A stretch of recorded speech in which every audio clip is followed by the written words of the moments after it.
I told my family I was leaving for a 2-week trip to visit my sister in Arizona. I wasn't going to Arizona. I was sitting in my own guest bedroom, 3 doors down the hall, watching 4 small cameras I'd installed the week before.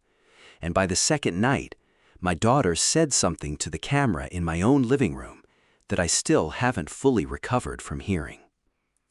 I want to tell you exactly why I decided to do something as drastic as faking a trip to test my own family, and exactly what I saw over those 2 weeks, because it changed the entire course of decisions I'd already been quietly making about my future. My name is Eleanor. I'm 74 years old, and this is the story of the 2 weeks I disappeared without actually going anywhere, and what my own daughter said on camera, thinking no one was watching, that broke something in me I didn't know was still capable of breaking. If you've ever suspected the people closest to you were showing you a different version of themselves than the one that exists when you're not in the room, stay with me until the end, because I promise you, what I discovered will stay with you the way it stayed with me.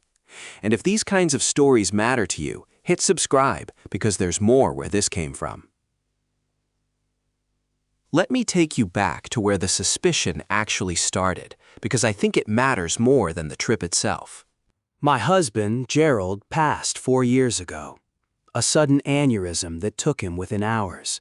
No warning, no chance to say the things people imagine they'll get to say at the end of a long marriage. We'd been married 42 years. After he died, I made the decision, against the advice of several friends, to move into a smaller condo unit within the same complex where my daughter Kimberly and her husband Trent had bought a house about 6 years earlier. I wanted to be close to my grandchildren, Sophie and Marcus, then 8 and 11, and I wanted, honestly, not to be entirely alone. Enormous house Gerald and I had raised Kimberly in. For the first year or so, the arrangement worked beautifully. Kimberly checked on me often, the grandchildren visited most weekends, and I felt for the first time since Gerald's death that I hadn't simply traded one kind of loneliness for a different one. I remember that first year with real fondness, honestly. Even now, even knowing everything I know since. Sophie, who was 8 at the time, used to come over most Wednesday afternoons after school and help me bake, standing on a step stool at my counter, flour on her hands and usually somewhere on her face too, asking endless questions about what Gerald had been like when he was young. Marcus, older and more reserved, would sit at my kitchen table doing homework, occasionally glancing up to ask my opinion on something, and I treasured those quiet, unremarkable afternoons more than I think I Fully appreciated at the time. But somewhere in the second year, small things began shifting in ways I found difficult to name precisely. The kind of shifts that feel almost imaginary when you try to describe them to someone else, because each individual moment seems too small to justify the unease building underneath them. Kimberly began asking, with increasing frequency, about my retirement accounts. Not directly, not aggressively, but in the careful, roundabout way people ask about things they're genuinely curious about, but don't want to seem too eager regarding. Mom, have you thought about updating your beneficiary designations since Dad passed? Mom, are you sure that condo fee makes sense for your budget long term? I answered these questions honestly each time, without much suspicion at first, assuming they came from genuine daughterly concern about my well-being. Around the same period, I noticed Trent, my son-in-law, becoming considerably more attentive toward me than he'd been in the previous 5 years of our relationship. Trent worked in commercial real estate development, a career that had been, according to conversations I'd overheard rather than been directly told, going through a difficult stretch involving a stalled project and some significant personal debt he'd taken on to fund it. He started stopping by my condo unannounced, offering to help with small repairs, bringing over takeout on evenings when Kimberly was working late, gestures that Felt on their surface like simple kindness, but that accumulated over months into something I couldn't quite shake the feeling of. I want to be fair to Trent in describing this period, because at the time, none of it felt sinister in isolation. He fixed a leaking faucet one Saturday that had been bothering me for weeks. He noticed my car needed an oil change and arranged it without being asked. Each individual gesture, taken alone, looked exactly like the kind of thoughtful attentiveness a good son-in-law might show an aging mother-in-law living alone. It was only an aggregate, only when I started paying closer attention to the timing and frequency of these gestures, that I began to notice a pattern that felt less like. The moment that crystallized my suspicion into something I could no longer ignore happened about 3 months before I decided to fake the trip. I'd stopped by Kimberly and Trent's house unannounced, intending to drop off a casserole dish, and I overheard, through a partially opened window, a conversation between them that I wasn't meant to hear. She's gotta be sitting on close to $800,000, between the retirement accounts and whatever the house sold for, Trent was saying, his voice carrying an edge of something between calculation and desperation. If we could just get her to consider some kind of family trust arrangement, something where we're managing it jointly instead of her handling everything alone at her age, it would solve everything we're dealing with right now.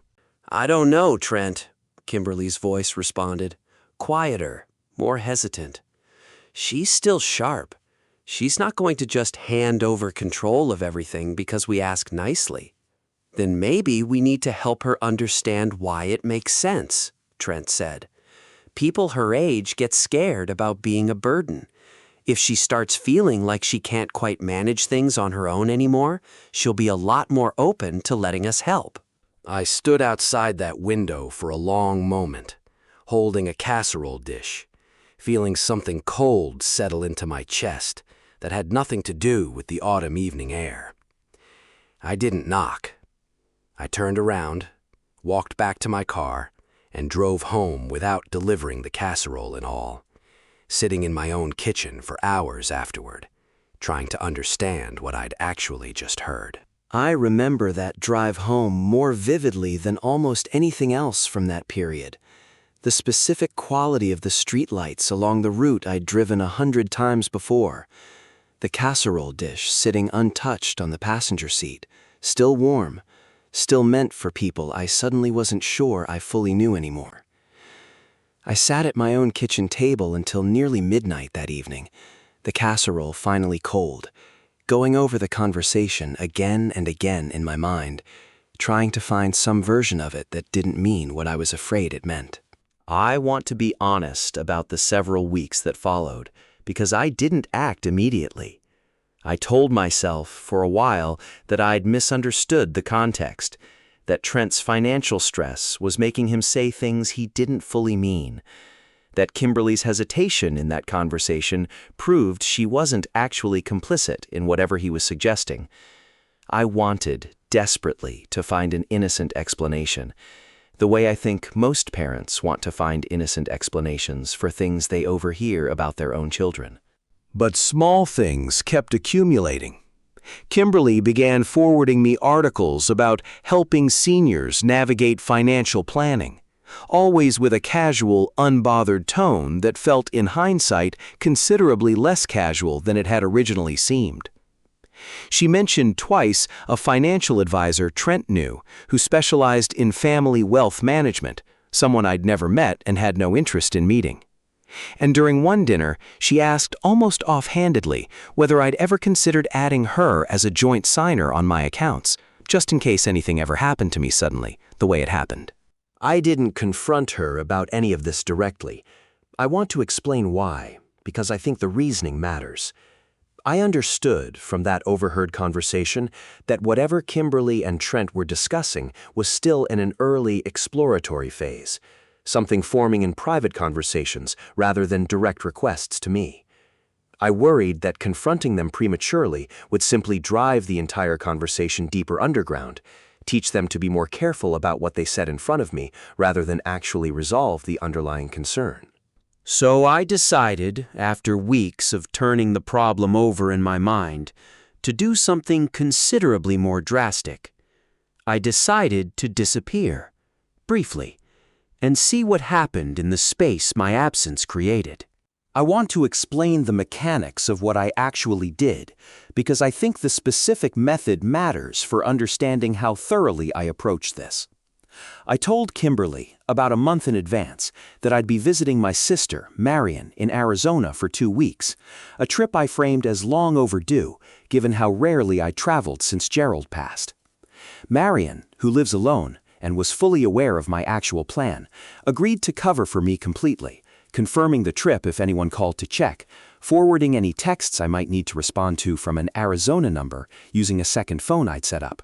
Specifically for the purpose, I hired a small, discreet home security company to install 4 cameras throughout my condo, one in the living room, one in the kitchen, one covering the front entrance, and one in the small home office where I kept my financial paperwork, a detail that felt, at the time, less like paranoia and more like careful due diligence given what I'd overheard.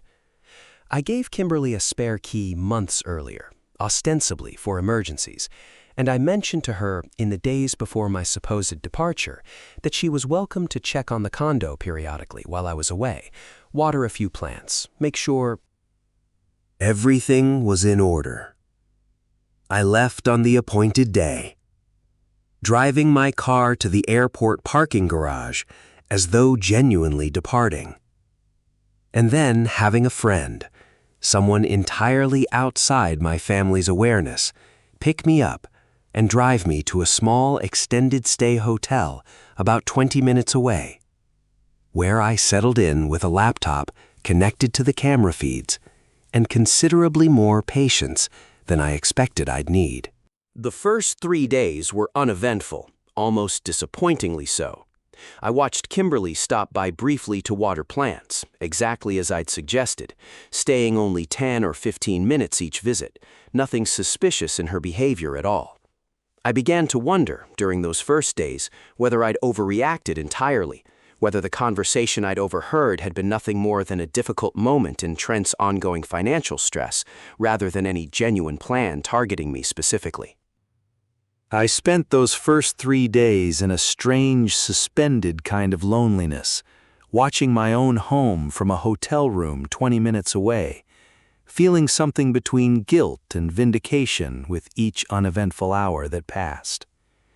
I called Marion each evening to check in, and each evening she gently reminded me that 3 days was hardly enough time to conclude anything, that if something genuinely troubling was happening, it would likely take longer than 72 hours to reveal itself. I remember feeling by the 3rd night almost hopeful that I'd been wrong about everything, that the elaborate deception I'd constructed would simply confirm my daughter's basic decency, and I could quietly dismantle the cameras and never mention any of it to anyone. On the 4th evening, everything changed. Kimberly arrived at the condo around 7 in the evening, but this time she wasn't alone. Trent came with her, and so, notably, did the financial advisor she'd mentioned in passing weeks earlier, a man I later learned was named Curtis Hale. I watched, through the camera in my living room, as the 3 of them settled onto my own furniture, Curtis pulling out a laptop and what appeared to be printed documents, spreading them across my coffee table with the casual confidence of people who believed, entirely, that they had every right to be doing exactly what they were doing. So the structure I'd recommend, Curtis was saying, his voice carrying the smooth, practiced cadence of someone who delivered this particular pitch many times before, is a revocable living trust, with both of you named as co-trustees alongside your mother. It gives her the appearance of continued control, while actually allowing you to step in and manage things the moment there's any indication she's struggling, without needing to go through a formal guardianship process, which, as you know, can be slow, expensive, and often ends up airing family business in open court. And if she doesn't want to set it up that way? Kimberly asked, her voice carrying something I strained to identify through the camera's audio. Hesitation, perhaps, or something closer to genuine discomfort with the entire conversation. That's where the framing matters, Curtis said. You don't present it as taking control away from her. You present it as protecting her from exactly the kind of situation where she could be vulnerable to scams, bad actors, anyone who might take advantage of an elderly widow living alone. Most people her age, once they understand the framing correctly, actually feel relieved rather than threatened by it. I want to tell you what I felt watching that exchange, because it wasn't simple anger, not yet. It was something closer to a slow, sickening confirmation. The specific feeling of watching a suspicion you'd hoped desperately was wrong solidify in real time into documented fact. I found myself gripping the edge of the hotel desk without quite realizing I was doing it, watching 3 people rearrange my own furniture and discuss my future with the casual efficiency of a business meeting. Curtis occasionally gesturing toward a printed diagram as though explaining a straightforward home. Renovation rather than a plan to quietly dismantle my financial independence. Then Trent said something that shifted the entire tone of the conversation. Look, I need this moving faster than we've been discussing.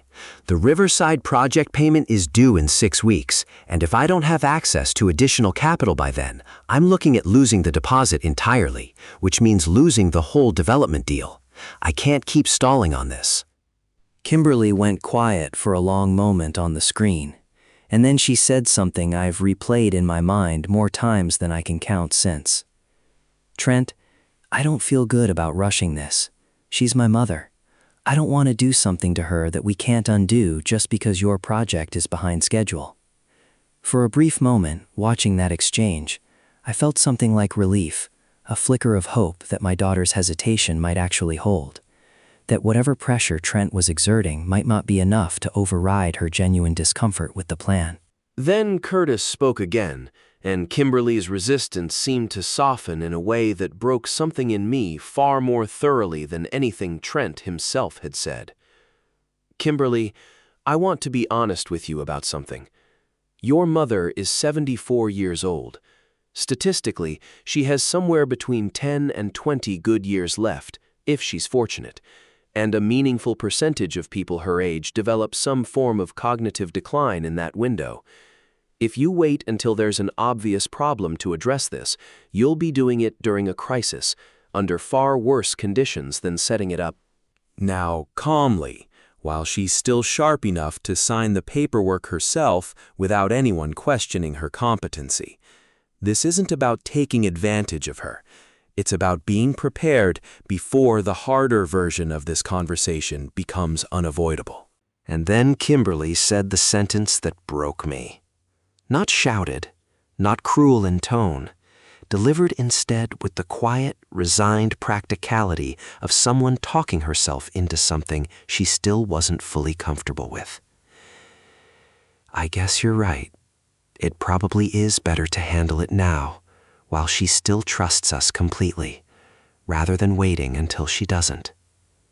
While she still trusts us completely. I sat in that hotel room, staring at the screen, and I understood in that exact moment that my own daughter had just acknowledged out loud to a stranger that my trust in her was something to be strategically utilized before it became inconvenient, rather than something she felt any particular obligation to honor. I want to tell you what I did over the following 10 days, because I didn't act immediately, even after hearing that. I wanted to understand the full scope of what was being planned before I decided how to respond. I watched 3 more meetings unfold over the camera feeds, watched the trust documents evolve from a general concept into a specific drafted arrangement, watched Curtis walk Kimberly and Trent through language designed specifically to make the transfer of control feel gradual and reasonable, rather than the sudden seizure of authority it actually represented. I also watched something else during those 10 days, something that complicated my understanding of Kimberly considerably. On 2 separate occasions, alone in my condo, without Trent present, I watched my daughter sit on my couch, staring at nothing in particular, looking through that camera more troubled and conflicted than I'd seen her in years. Once, she picked up a framed photograph of Gerald and me from our 30th anniversary, held it for a long moment, and then put it down with what looked, even through a low-resolution camera feed, like genuine tears. I replayed that particular clip more times than any other footage from those 2 weeks, trying to reconcile it with the woman I'd watched just days earlier calmly agree that acting while I still trusted her completely made more practical sense than waiting. I still don't fully understand how both versions of Kimberly existed in the same person during that same stretch of time. The daughter capable of quiet, genuine grief holding her father's photograph, and the daughter capable of rationalizing her way into a plan designed to strip her own mother of financial autonomy. I've come to believe, since then, that people are rarely simply one thing or the other. The genuine love and genuine self-interest can occupy the same heart simultaneously, pulling in opposite directions. And that which one wins out often depends entirely on which voice in the room is speaking loudest at any given moment. I returned from my trip exactly on schedule, 2 weeks after I'd left, walking back into my condo as though nothing at all had happened, greeting Kimberly's welcome home visit with the same warmth I always had. I didn't confront her immediately. I wanted, first, to arrange my own protections before revealing what I knew.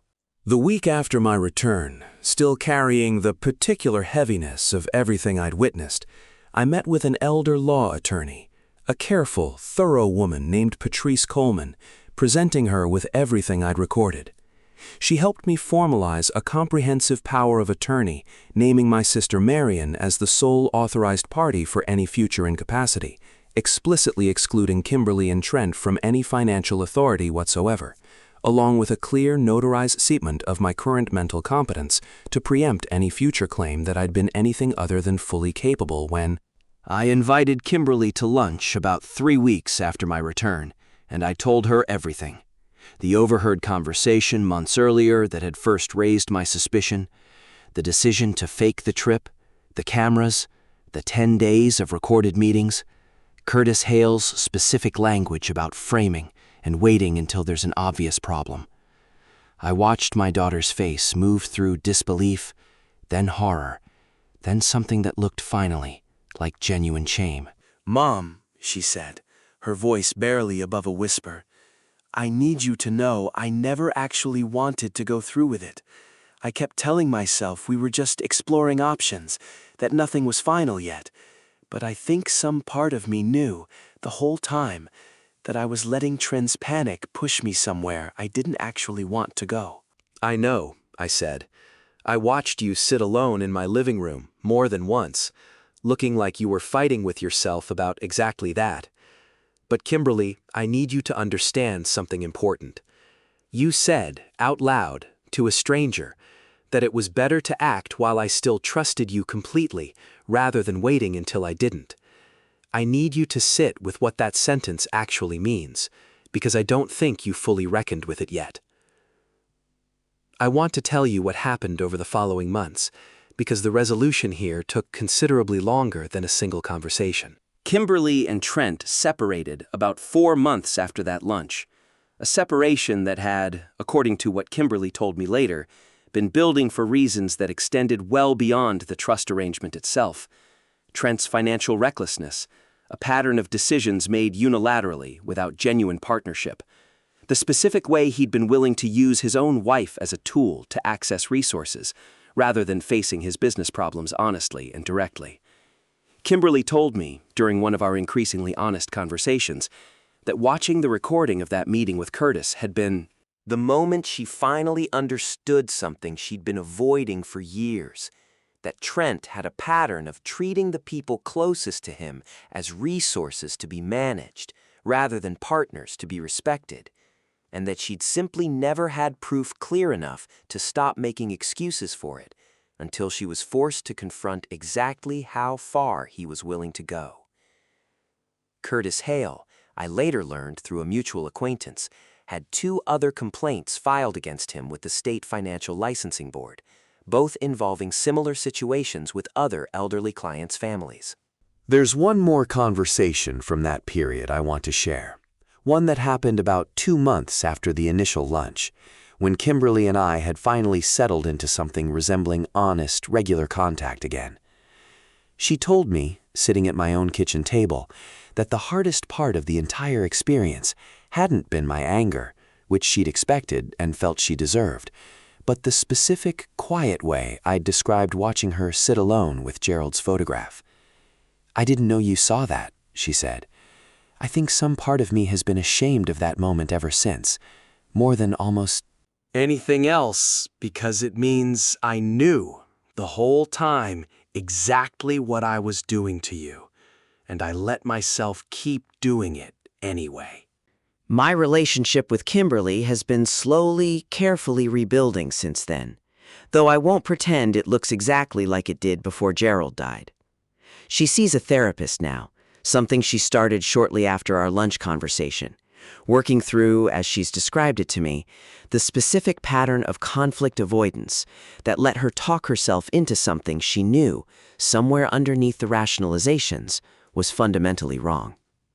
I still see my grandchildren regularly, and Kimberly and I have Sunday dinners again, though I notice now a different quality to how she asks me.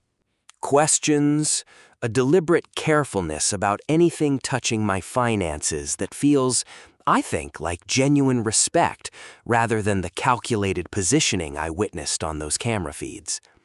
Sophie, older now, sometimes helps me bake on Wednesday afternoons the way she used to, and I've noticed she started asking more thoughtful questions about Gerald, about our marriage, about the kind of history I think she's only now old enough to genuinely want to understand, rather than simply hear as bedtime stories.